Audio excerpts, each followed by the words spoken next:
بسم اللہ الرحمن الرحیم۔ السلام علیکم۔ سورہ رحمان میں ذکر آتا ہے کہ وہی ہے وہ رب جس نے دو سمندر چلا دیے کہ جن کے درمیان ایک آڑ ہے اور ان دونوں میں سے موتی اور مونگا نکلتا ہے۔ یہاں سے ہم شروع کریں گے وہ داستان جو کہ سمندر سے نکلنے والے نایاب موتیوں سے لے کر ہمیں جنت کے یاقوت اور زمرد تک لے جائے گی۔ موتی وہ قیمتی شے ہے جو کسی سیپی کے اندر پیدا ہوتے ہیں۔ ویسے تو موتی کیلشیم کاربونیٹ کے بنے ہوتے ہیں، لیکن ان کے ایٹمز بالکل کرسٹلز کی طرح ایک خوبصورت انداز میں ایک دوسرے کے ساتھ جڑے ہوتے ہیں۔ قدرتی طور پر پیدا ہونے والے موتی بہت ریئر اور نایاب ہوتے ہیں۔ کئی طرح کے پرل ایسٹرز کو کھولنا پڑتا ہے، ان کے اندر موجود گھونگے کو مارنا پڑتا ہے، تب کہیں جا کر صرف ایک موتی مل پاتا ہے۔ ہزاروں سالوں سے سچے موتی اسی طرح نکالے جا رہے ہیں۔ یہی وجہ ہے کہ ایک سچا موتی کروڑوں روپے تک کا بھی ہو سکتا ہے۔ یاقوت کی طرح موتیوں نے بھی انسان کی آنکھوں میں چمک پیدا کی ہے، خزانے سے محبت کی چمک، بیش بہا قیمتی چیزوں کے حصول کی چمک۔ ایسے ہی کرسٹلز میں سے ایک کرسٹل یاقوت ہے، جسے انگلش میں روبی کہتے ہیں۔ روبی لاطین زبان کے لفظ رابر سے نکلا ہے، جس کے معنی ہیں دا ڈارکسٹ ریڈ، یعنی سب سے گہرا سرخ رنگ۔ کسی کرسٹل کی خوبصورتی کو دیکھنا ہو تو اس میں 4 چیزیں دیکھی جاتی ہیں۔ نمبر 1 اس کا رنگ، نمبر 2 اس کی شفافیت، یعنی اس میں کوئی داغ تو نہیں ہے، نمبر 3 اس کی شکل، اور نمبر 4 اس کا وزن کہ یہ کتنے کیرٹس کا ہے۔ اس وقت جو یاقوت دنیا کا سب سے خوبصورت یاقوت سمجھا جاتا ہے وہ کسی زمانے میں میانمار سے نکالا گیا تھا۔ اس کا نام سن رائز روبی ہے۔ یہ ایک انتہائی نایاب یاقوت ہے جس کا سائز پرفیکٹ ہے، جس کا رنگ انتہائی گہرا سرخ اور خوبصورت ہے، اور اس کے متعلق زیورخ کی ایک لیبارٹری نے کہا تھا کہ شاید یہ دنیا کا سب سے نایاب یاقوت ہو، کیونکہ اس میں ہر طرح کی پرفیکشن موجود ہے۔ اسی کرسٹل یاقوت کی ایک اور نسل ہے جسے نیلم اردو میں اور انگلش میں سیفائر کہتے ہیں۔ جن کرسٹلز سے یاقوت بنتا ہے انہی کرسٹل سے نیلم بنتا ہے، مگر ان دونوں میں صرف رنگ کا فرق ہوتا ہے۔ زمرد ان دونوں سے تھوڑا مختلف ہوتا ہے، کیونکہ زمرد ایک بالکل الگ طرح کے کرسٹل سے مل کر بنتا ہے۔ یہ وہی کرسٹل ہے جس میں سدرۃ المنتہا کا درخت بدل گیا تھا، گہرے سبز رنگ کا کرسٹل۔ جنتوں میں بنے کچھ گھروں میں یاقوت کے ساتھ زمرد بھی لگا ہوگا۔ ذرا تصور کریں کیا ہی خوبصورت منظر ہوگا۔ کرسٹلز کی ایک اور ورائٹی موتی بھی ہوتے ہیں۔ قرآن میں موتیوں کا ذکر کئی طرح سے ہوا ہے۔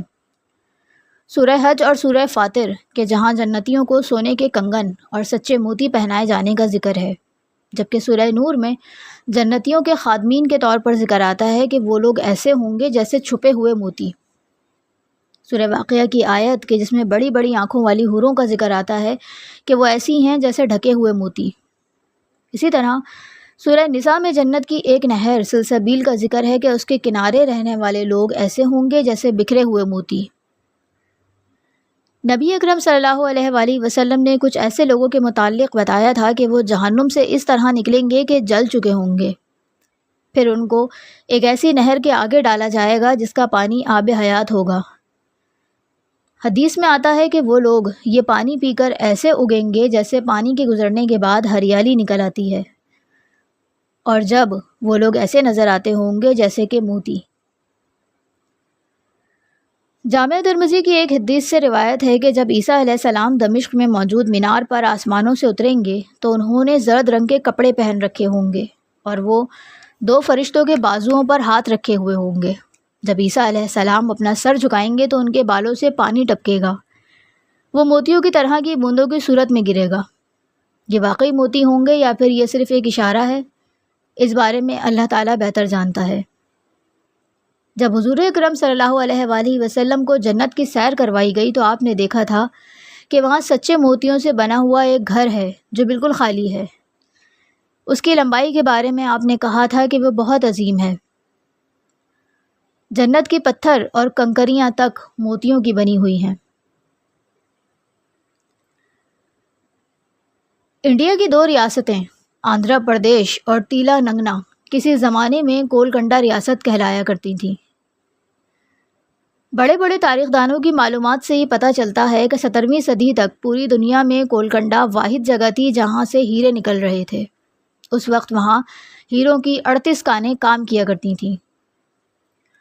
کولکنڈا کی کانوں سے بڑے بڑے اور مشہور ہیرے نکلے ہیں، ایسے ہیرے جو کہ پوری دنیا میں صرف 1 یا 2% ہی پیدا ہوتے ہیں۔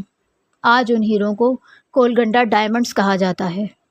وہاں سے اور بھی طرح کے مشہور ہیرے نکلے ہیں، جیسے کہ کوہ نور ہیرا جو کہ اس وقت انگلینڈ میں ہے، ہوپ ڈائمنڈ جس کے متعلق مشہور ہے کہ یہ ایک بد دعا دیا ہوا ہیرا ہے، یہ جس کے پاس جائے اس کی جان لے لیتا ہے، اور یہ ہیرا اب امریکہ کے ایک میوزیم میں موجود ہے۔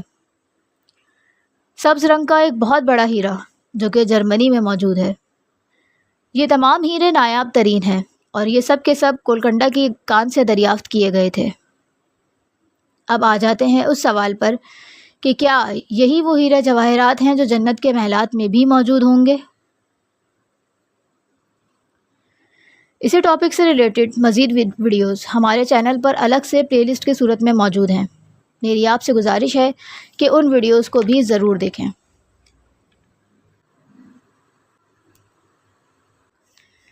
ہم جانتے ہیں کہ جنت کرسٹلز جیسے یاقوت، زمرد اور موتیوں سے بھری ہوئی ہے، لیکن سوال یہ ہے کہ کیا یہ وہی موتی اور یاقوت ہیں جو کہ ہماری دنیا میں پائے جاتے ہیں؟ بچپن سے ہم پڑھتے اور سنتے چلے آ رہے ہیں کہ جنت میں موتی، یاقوت اور زمرد ہوں گے، لیکن اس بات کو ہمیشہ یہی سمجھا کہ شاید یہ بات جنت کی خوبصورتی کو جسٹیفائی کرنے کے لیے استعمال کی جا رہی ہے۔ کبھی آپ نے یہ سوچا کہ آخر اللہ تعالیٰ نے جنت میں یہ سارے موتی کیوں رکھے ہیں؟ شاید اس لیے کہ کرسٹلز صرف خوبصورتی سے کہیں بڑھ کر ہوتے ہیں۔ 15ویں صدی کے ایک بڑے مشہور اسلامی اسکالر جلال الدین سیوطی نے اپنی کتاب السمایا فی الحیات میں لکھا ہے کہ اللہ کا عرش سرخ یاقوت کا بنا ہوا ہے، اور یاقوت ایک کرسٹل کا نام ہے، یہ تو ہم جانتے ہیں۔ اس عرش کو اللہ تعالیٰ نے خود عرش عظیم کہہ کر بلایا ہے، کیونکہ یہ عرش سائز میں بہت بڑا ہے، اور جیسا کہ حدیث میں آتا ہے کہ عرش کے مقابلے میں تمام آسمان ایسے ہیں جیسے ایک بہت بڑے صحرا میں ایک انگوٹھی پڑی ہو۔ قرآن کے مطابق عرش اس وقت بھی موجود تھا جب اللہ نے ابھی کچھ اور تخلیق نہیں کیا تھا۔ عرش کی خوبصورتی کو ذرا امیجن کریں کہ گہرے سرخ رنگ کے یاقوت سے بنی ایک عظیم الشان چھت، اس کائنات کی ہر چیز اسی عرش کے نیچے ہے۔ گہرے سرخ یاقوت سے عرش کے ایک طرف مخلوقات کی دنیا ہے اور دوسری طرف تخلیق کرنے والے خالق کل کی دنیا ہے۔ جب ایک بار حضرت جبرائیل علیہ السلام حضور اکرم صلی اللہ علیہ وآلہ وسلم کے پاس تشریف لائے تھے اور آپ نے اپنے پروں کو کھولا تھا تو ان میں سے یاقوت اور زمرد کے موتی نکل کر گرے تھے، اور ان کو دیکھ کر ہمارے پیارے نبی صلی اللہ علیہ وآلہ وسلم نے فرمایا تھا کہ ان یاقوت اور زمرد کی حقیقت کو سوائے اللہ کے کوئی نہیں جان سکتا۔ حضرت ابن عباس رضی اللہ تعالیٰ عنہ کا فرمان ہے کہ عرش کی عظمت کو کوئی بھی انسان سمجھ ہی نہیں سکتا۔ اور ابھی حال ہی میں یعنی 2012 میں مائٹی کے Nobel prize winner doctor Frank Wilczek نے ایک پیشن گوئی کی تھی۔ انہوں نے کہا تھا کہ ویسے تو سبھی کرسٹلز کے ایٹم بہت ہی پرفیکٹ ترتیب کے ساتھ جڑے ہوتے ہیں، لیکن میری معلومات کے مطابق کائنات میں کرسٹلز کی ایک ایسی شکل بھی ہونی چاہیے کہ جس کے ایٹمز اتنے پرفیکٹ طریقے سے جڑے ہوں کہ ان کے درمیان سے انرجی کبھی باہر نہ نکل سکے، اور وہ اپنی انرجی کو لوز کیے بغیر ہر وقت گھومتے چلے جا رہے ہوں گے۔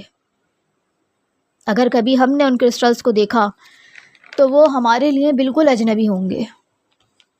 ہماری فزکس اور تھرمو ڈائنامکس کا ہر قانون وہاں پہنچ کر ختم ہو جائے گا۔ وقت ان کے لیے کوئی معنی نہیں رکھتا ہوگا اور یہ کرسٹلز وقت کی قید سے بالکل آزاد ہوں گے۔ ان کرسٹلز کے اندر بے تحاشا انرجی ہوگی۔ ڈاکٹر ویلزک نے انہیں دا ٹائم کرسٹلز کا نام دیا تھا۔ ڈاکٹر ویلزی کی اس پیشن گوئی کے بعد ٹائم کرسٹلز کی فیلڈ میں بہت زیادہ کام ہوا، اور اس کے حوالے سے 2019 میں نیچر میگزین میں ایک رپورٹ بھی پبلش ہوئی جس کے مطابق گوگل کا ایک ایسا پروسیسر جس کا نام سائیکومور تھا، اس پروسیسر کو اب تک کا سب سے طاقتور پروسیسر مانا جاتا ہے۔ اس وقت اس پروسیسر کی طاقت کو چیک کرنے کے لیے گوگل نے اسے ایک میتھمیٹیکل کوڈ دیا تھا، ایک انتہائی مشکل کوڈ۔ اس وقت تک فرنٹیئر کمپیوٹر کا دنیا کا سب سے زیادہ طاقتور کمپیوٹر ہے، اور اگر فرنٹیئر اس کوڈ کو حل کر لیتا تو اسے کم سے کم 10,000 سال کا وقت لگتا، لیکن سائیکومور نے وہ کوڈ صرف 200 سیکنڈ میں حل کر لیا تھا۔